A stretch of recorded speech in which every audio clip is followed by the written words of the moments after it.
And I've never seen a case where the prosecutor is terrified from the evidence. Their own police mechanic inspected the vehicle and found there's brake failure.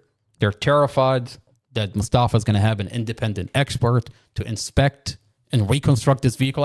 How does that make sense? He sits in a county jail for over 2.5 years and he can't get the most basic thing done in this case. Talking about denied bond. Mustafa is denied a bond because the prosecutor decided to work with her investigator and falsify Mustafa's witness statement. Jason Nance is out in this community telling this community that the police department falsified his statements. These are not allegations.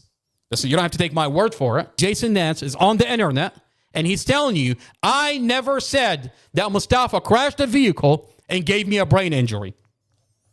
But in court, the prosecutor says, my police officer is telling me that Jason Nance told him that he crashed a vehicle and gave him a brain injury. This prosecutor knows that there is no incident of a crash. There is no hospital record. There has to be a record in the hospital for a brain injury. There has to be an accident. This prosecutor knows that her investigator is lying to her, but she tells the judge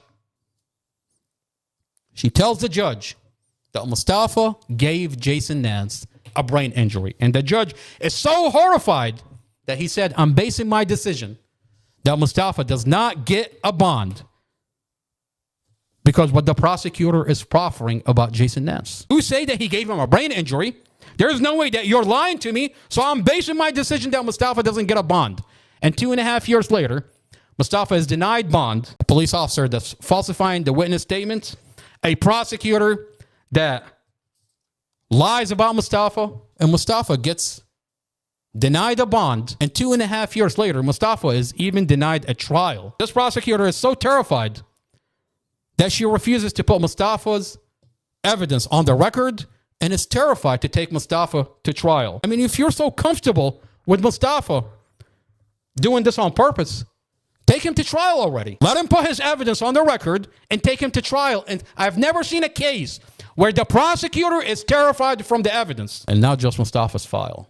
We have other files of police misconduct that this police department engaged in. And we're going to continue to be vocal about what they're doing to Mustafa and other members in this community. And all we're asking is for accountability. We have specific files against specific police officer, and we expect better out of this police department.